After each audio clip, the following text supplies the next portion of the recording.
Star's public plea after attending Taylor Swift's Melbourne concert. A well-known sports star has issued a public plea to any Taylor Swift fans stuck behind him at the star's recent Melbourne concert. A Collingwood AFL player has issued a public plea to any Taylor Swift fans stuck behind him at the star's recent Melbourne concert, after a photo showed just how much of a raw deal they had, sat behind the 2.11 meters athlete. And in a radio interview this morning, he confessed he felt absolutely dreadful about the situation. Texas-born, Melbourne-based AFL player Mason Cox shared photos of himself attending one of the weekend's massive Swift shows at the MCG, writing that it was such an epic weekend with amazing people. Cox and friends had floor seats not too far from the stage, premium-priced seats that have been met with backlash from some fans as they are not tiered, meaning shorter fans toward the back might struggle to see past people in front of them. That was certainly the case for anyone stuck behind Cox, as the crowd rose to their feet to watch Swift perform. Cox shared the photo above to Instagram and Twitter, putting out a public call to find the poor unfortunate Swifties who had been sat directly behind him. Help needed. I want to find the people that sat directly behind me to give them tickets to an AFL game. If you know them, please let me know, he wrote. And Cox might be in luck. He's already received several responses from people claiming they were sat behind him. Cox also spoke to Nova 100's Ben, Liam and Bell this morning, explaining on air that he felt absolutely dreadful heading into the concert due to his height. I was excited, I was hyped, and I was like, maybe we'll get an aisle seat. I can just stand in the aisle, no, middle of the row, no options whatsoever. He told the radio hosts he'd even offered the people behind him some chocolate before the show. I was like, this is my way of saying I'm sorry, and I don't think it probably was enough, he revealed. Cox said once the show was finished, he wanted to apologize for being a jerk and jumping around like an absolute idiot for the last 3.5 hours in front of you, but the girls behind him had already gone. I feel so bad with them sitting behind me after paying all the money and everything else and then probably not even seeing Taylor Swift, he said. It comes after some complaints from those seated on the floor that they did not have great views of Swift or the stage, which is located at one end of the stadium. As one woman with 3 young children lamented to news.com.au during Friday's show, we would have been better staying home and watching a live stream of the concert. Meanwhile, another detail at Melbourne's MCG is leaving Swift's American fanbase in disbelief, with many asking where the 96,000 fans who attended each show parked their cars. The MCG is ringed by parkland on 3 sides and serviced by 2 major nearby train stations, a very different setup from many major American concert venues, which are surrounded by multiple giant parking lots. Saying that Taylor Swift is just for white girls is dismissive. Between the massive world tour, impending new album and Super Bowl-winning boyfriend, Taylor Swift's dominance of pop culture right now has brought on a frenzy of adoration, discourse and controversy. As a journalist and a longtime Swiftie, I'm always keen to encourage critical thinking about her power, her music and the fandom.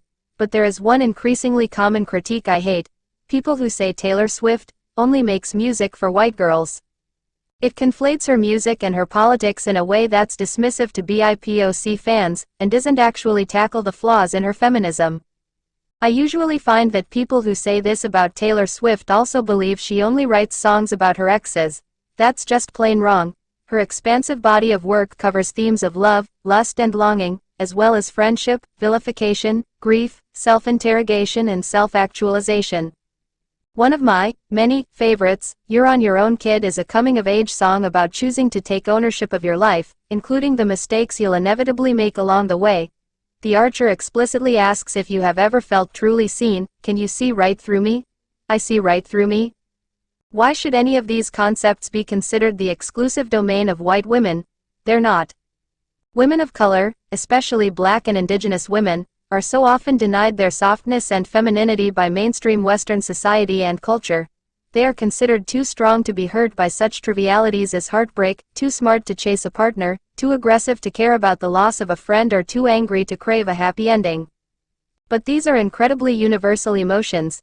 Of course, people from all backgrounds can connect with them. In fact, a lot of Swift's more recent music explores the idea that extreme fame has forced her to put up complicated walls that may make her difficult to love as a partner or friend.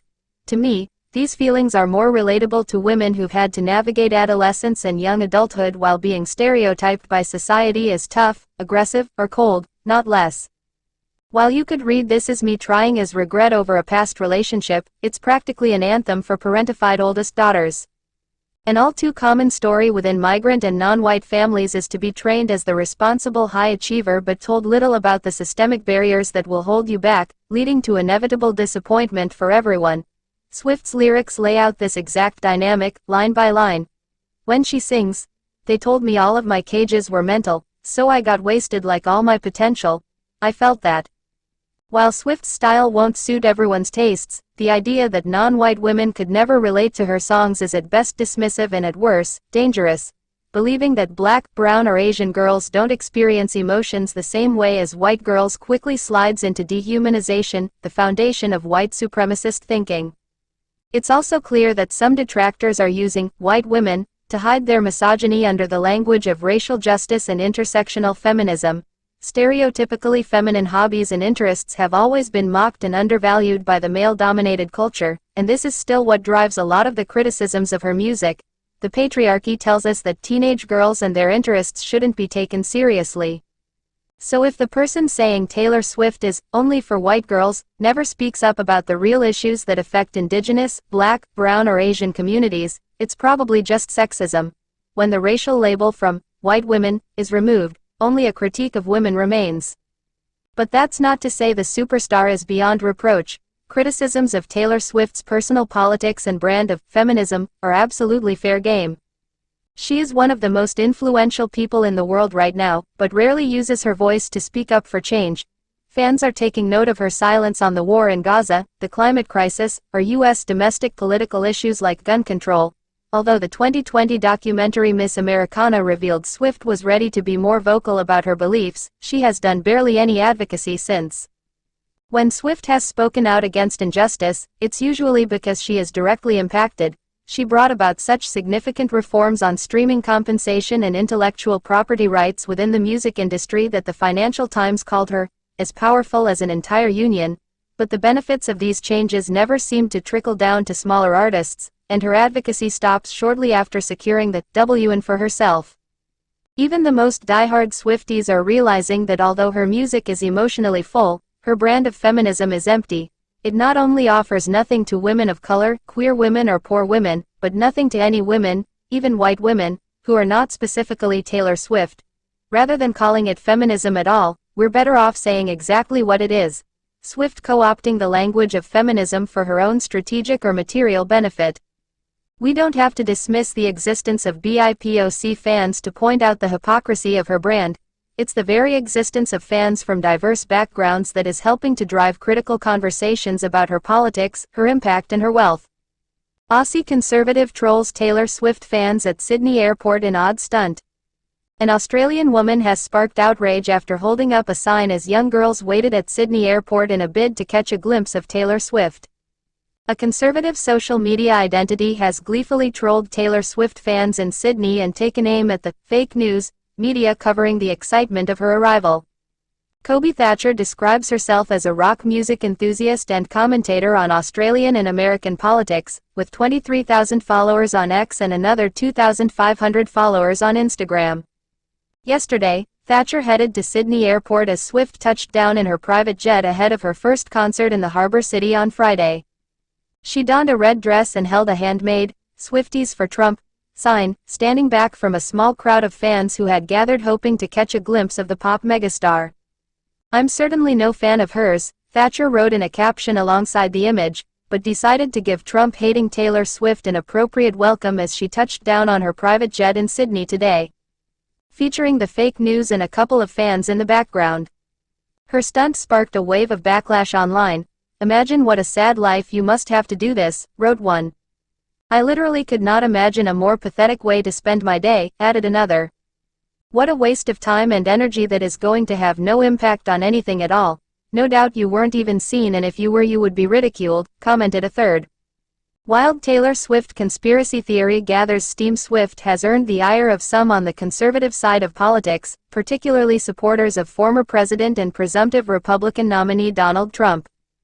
As media outlet Vox explains, some see Swift as being part of a psyop, or a psychological operation, that's being used by the Pentagon to convince her followers to support Democrats.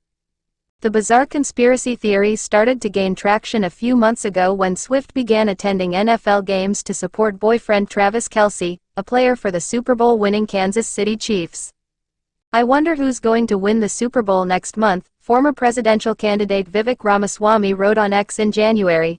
"And I wonder if there's a major presidential endorsement coming from an artificially culturally propped up couple this fall."